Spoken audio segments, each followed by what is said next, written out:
Hello and welcome to the Daily Millwall for Monday, the 13th of May, 2024. In today's Millwall news, it's all happening this week. We've got this. And what this is nothing concrete, just rumours from londonnewsonline.co.uk, but they say exclusive. Ipswich Town and Spanish clubs, including Alaves, showing interest in Millwall attacker Flemming. Ipswich Town are one of the clubs interested in Millwall attacker Zian Flemming. The South London Press understands the Lions number 10 has a year remaining on his contract, but the Championship club also hold an option to extend by a further 12 months. So he's got 2 years left on his contract. Flemming was the subject of multiple bids from Burnley last summer that were rejected and would have been a club record sale, but the 25-year-old's value has dropped despite once again being the Lions' leading attacker in a season where they were faced with a relegation battle, scoring 8 goals and producing 5 assists. The agency representing Flemming are intent on moving him on this summer. Flemming was a £1.7 million capture from Fortuna Sittard and banged in 15 goals in his maiden campaign in England. There are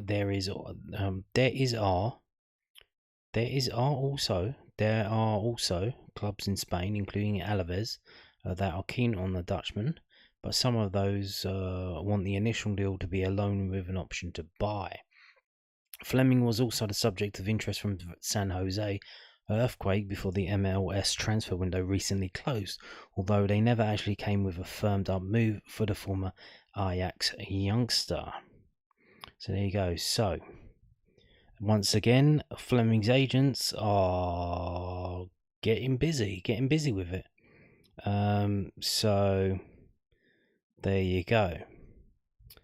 And like I said yesterday, when we were talking in yesterday's video, we were talking about Tanganga.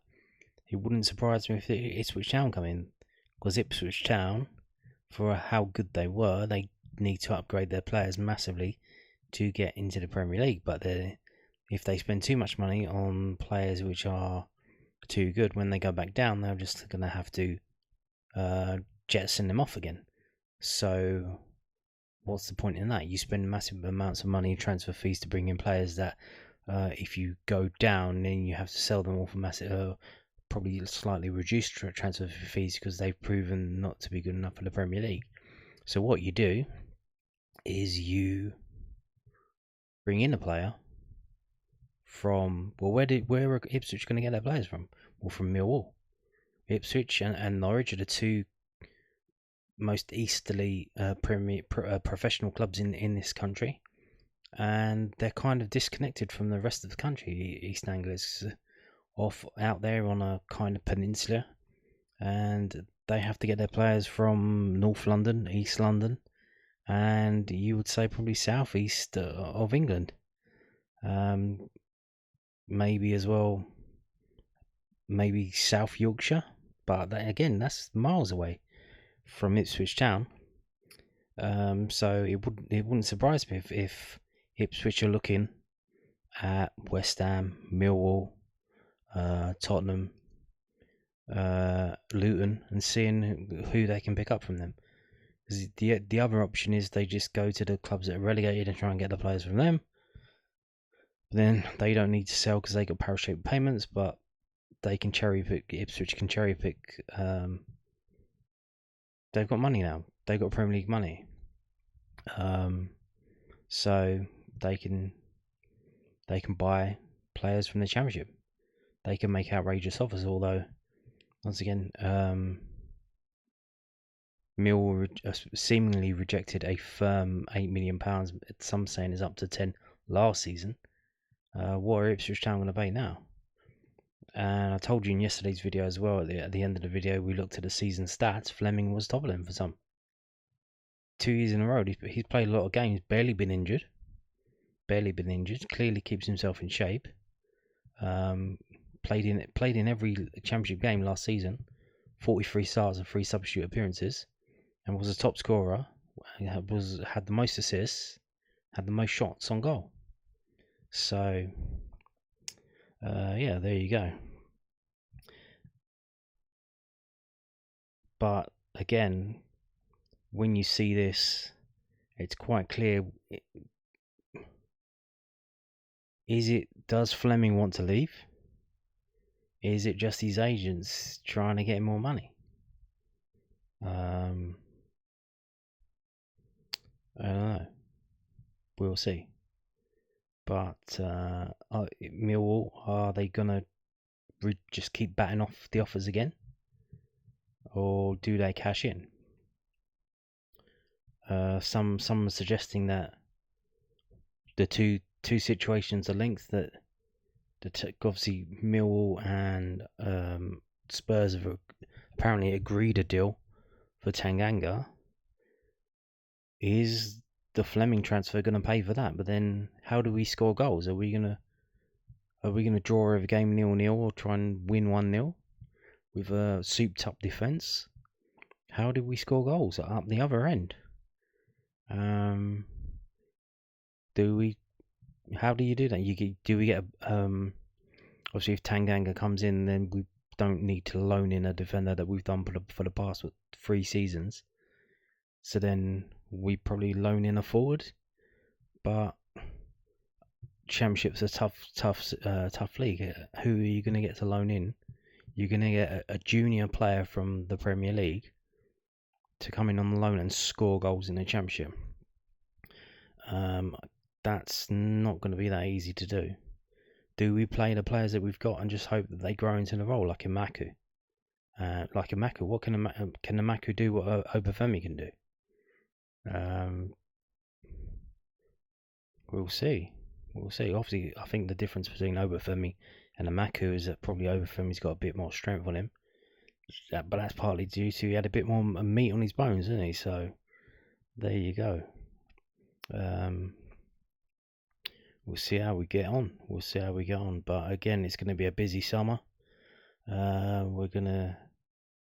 Luckily, I think we don't have a CEO, so I don't know who's responding to the situations. Maybe the calls are coming in and no one's answering the phone, so they can't sell him if we don't answer the phone. Maybe that's might be a good idea. But yeah, yet again, for whatever reason, whether it's his agents or whether it's Flemming himself, he's looking to get paid.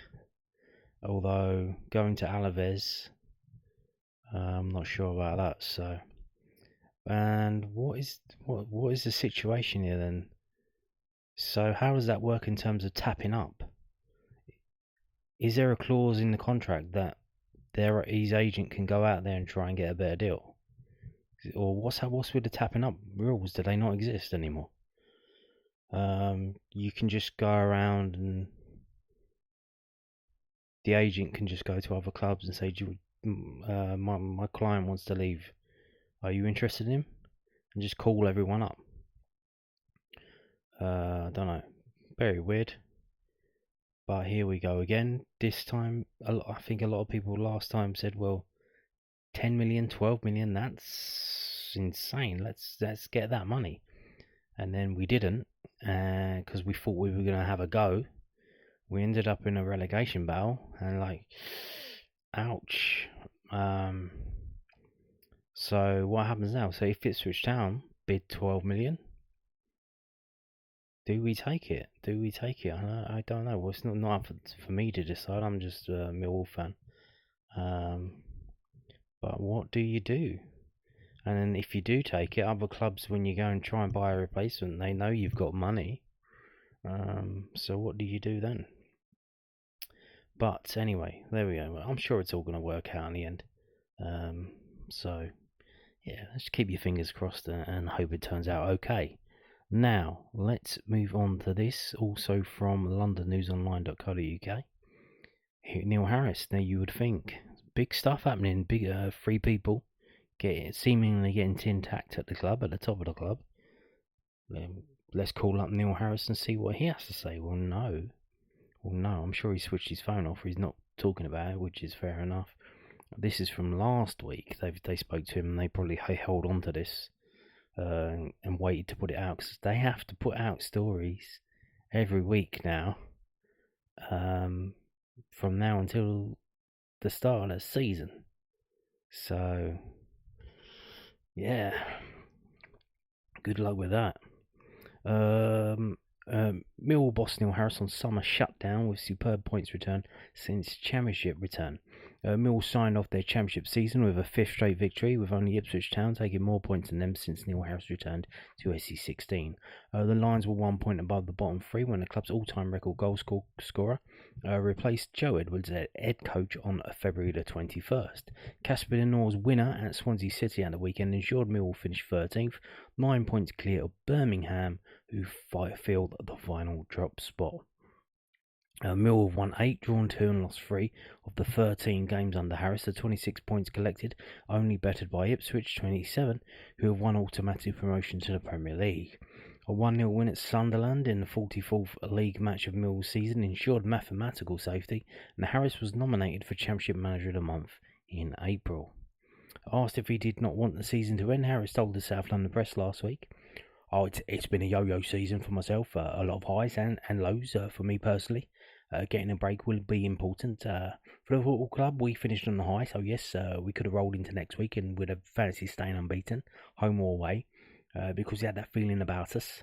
We finished with real confidence, and the players individually are all in a really good place, because anyone, whether they started or come off the bench, have performed well and been part of a successful team. It's important the players go away confident and come back in the right frame of mind. I can picture June 26th, their report day back already, and that the players are going to bounce back into the building, be positive and excited. So yes, we could have carried on like that at Steam Train, but we can also now reflect on what we've done in a short space of time and be really proud of it and look to build on it. And we need to take the momentum and confidence into next season. Mill have conceded just 9 times in Harris's latest spell in charge, with Matija Sarkic's penalty save from Swansea skipper Ashley Grimes. Ashley making it 4 clean sheets in the last 5 matches. All credit goes to various people for that, said Harris. The individuals who have played, it's not just the back line. We can talk about the work in the midfield and the wide players, but also someone like Zian Flemming. The work he does off the ball is so important. We defend as a unit, and Adam Barrett does a lot of work with the defenders, individually and collectively. Then it's just the mindset and mentality of the players to want to get clean sheets. It's something I challenge the players with, and I ask them to have. You look at the clean sheet mentality we have, but you have to look at the top end of the pitch. Tanganga and Coops scored a couple of goals. Lenny's been the player of the year, but then Danny Mack was arguably man of the match last game of the season and one of the biggest goal threats from left back. It's really important that we do both sides of the game, but ultimately for Millwall Football Club, it has to be that mentality that we're going to be difficult to beat. When I talk about that little bit of flair or excitement at the top end of the pitch, that's maybe something we're lacking at times to attract real individual match winners. So there you go. Individual match winners, which Zian Flemming almost certainly is Tom Bradshaw. He's a hard worker. He's not an individual match winner. Not last season. Will he be next season? One of the worries, I was thinking about this earlier, not because I've read this story, this is the first time I've read it, just read the headline like you do. One of the worries that I've had, if we have a really good year but not a really good season, if you understand what I mean, because obviously the season starts in August and it goes through to next May. We've had a really good end to this season. If we carry that on and go through, we have to have a really, really good season for a season and a half. Can we do that?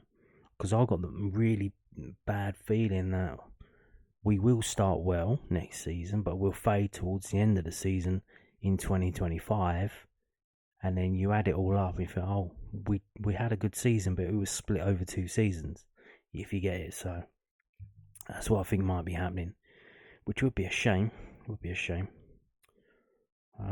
So let's move on to this from southwarknews.co.uk. So Ryan Leonard comfortably wins News at Den Man of the Match award after outstanding season for Millwall. The 31-year-old had a brilliant campaign and scooped up 15 individual Man of the Match prizes from our weekly fan vote. Yeah, every week after the game, Southwark News have a weekly Man of the Match vote, and then they give the award. I don't think they actually give the award, it's just an online thing that they do. Well, they kept a tally of it, and We're going to see the results now because they published it. So Ryan Leonard was a runaway winner in a weekly News at Them Man of the Match vote. Every week we asked our fans for their vote on who was Millwall's outstanding player in a single game, whether the Lions win, lose or draw. Leonard, who won the official Player of the Season award with Millwall, also impressed News at Them readers on a week-by-week basis. He made 35 championship appearances during the 23-24 season and was voted man of the match on 15 separate occasions. It means in any game where Leonard appeared, there was a 42% chance he would be the most impressive performer for News at Them voters, underlining the 31-year-old's value to the Lions. Casper Denor came runner-up in his debut season, picking up our man of the match award on 7 occasions. So you got Ryan Leonard with 15, next closest Casper Denor with 7. During his extended stint in goal during the first half of the season, Bartosz Białkowski was voted man of the match 3 times, which during what proved to be his final campaign with Millwall. He was drawn in 3rd place alongside Danny McNamara, who also picked up 3 awards and won the last one for the last game of the season at Swansea City. And then you have Tanganga, Sarkic, Norton Cuffey, all got the award twice. And the players who had it got it once was Watmore, Saville, Billy, Zian Flemming, Longman, Hutchinson, Emaku, and Cooper. So there you go. There you go. Now we're going to end on something a bit different. We've got this from southernnews.co.uk. A Millwall fan thanks Batman star for changing his life after cancer diagnosis. The dynamic duo are going around Battersea Park. A passionate Millwall fan has thanked a Batman star for changing his life after his early prostate cancer diagnosis. Lions supporter Chris Davies, 75 above, was so moved by actor Colin McFarlane's radio appeal he got a checkup. The dynamic duo will walk the March for Men next month, a charity fundraiser organised by Prostate Cancer UK. And there he is, Colin McFarlane at the TalkSport studios in London Bridge. The Batman star, who also voiced The Cube in the ITV show, spoke about prostate cancer with such emotion and eloquence that Chris couldn't ignore it. Chris, a well-known football journalist, said, "It's hard to imagine where I'll be now if I hadn't listened to the radio that day or had popped out to make a cup of tea and missed it. Thankfully, I didn't." Colin spoke so persuasively with such emotion and eloquence that he hit all the right spots with me. I remain forever grateful to Colin for pushing me over the line. Who knows what might have happened with further delay. The Brumley man was diagnosed with advanced prostate cancer and given 10 years to live. Well, if you're 75 and you give him 10 years to live, I think that's fair enough, isn't it? That means I probably won't see Millwall in the Premier League. Cheeky. Well, have a word with Neil Harris. I'm pretty sure he could sort something out for you. Rather than getting him down, Chris has tough news has given him a new perspective on life. Tough news? Damn. 75 and you're being told you got 10 years. If I was 75, I would probably be worried about dropping down dead any day. It'd be a miracle if I woke up in the morning. Rather than getting him down, Chris says he and Colin, who was diagnosed with prostate cancer in 2022, are among 2,000 people walking 2.5k, 5k or 10k through Battersea Park for charity on Sunday, June the 2nd. Colin, 62, said, "Meeting Chris and hearing his own story was an incredibly emotional moment for me, as he told me that hearing my words in an interview was the prompt he needed to get checked. It inspires me to do more, knowing what your words really can save lives." You can sign up for March for Men here at the March for Men Prostate Cancer website. So there you go. And on that note, thank you for watching and goodbye.